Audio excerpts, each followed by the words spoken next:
Intermittent fasting is a whole 1 hour or 2 hour lecture in itself. We help our patients and clients get into intermittent fasting as a preventive health strategy after making sure the nutrition, sleep, stress, and exercise are sorted out. If you take your car on a long drive on the highway with a puncture in any one of those four tires, your car will not go ahead. So if fasting doesn't work for you, it means you probably have a puncture in one of these four. So rewind, get tuned up on all these four, and then see if you can get into fasting. What happens with fasting? First, let's tell you what happens with eating. Is when you eat, your body has to release insulin. I told you, insulin is the energy storage hormone. It tells the entire body, store food, store energy, do not spend it, do not burn it, keep it stored. Only when you fast will the insulin level go down. That is the messenger. Hormones are messengers that travel in the bloodstream. Insulin can move in and out of the body in and out of the bloodstream within minutes. That's what hormones do. That's why hormones get dumped straight into the bloodstream.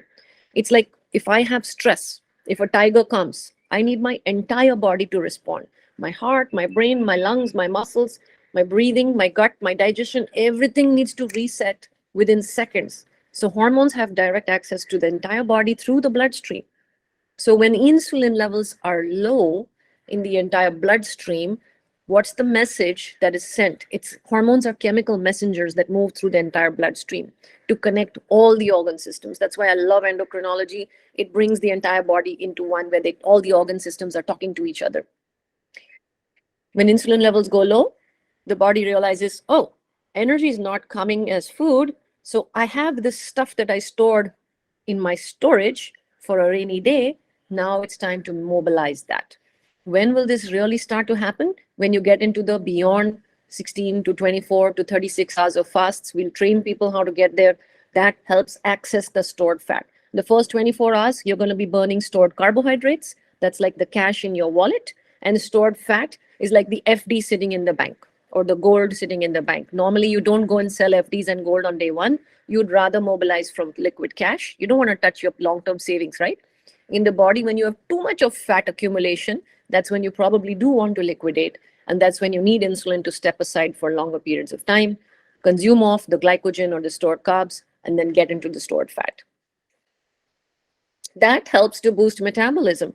And when you add strength training in that fasted workout, your body realizes, oh, I'm running away from a tiger. I don't have food. I need to be strong enough to outrun this tiger so that tomorrow I'm the one alive. I don't want to be the one dead today. So I need to be stronger by tomorrow. How will I be stronger by tomorrow? Build and preserve muscle. Okay. So this is one of the nice tricks, metabolic tricks, is get your nutrition right and then plan a fast with a fasted workout, and your body will keep muscle and prefer to burn the fat. Because chasing tigers, you're better off having more muscle and less body fat.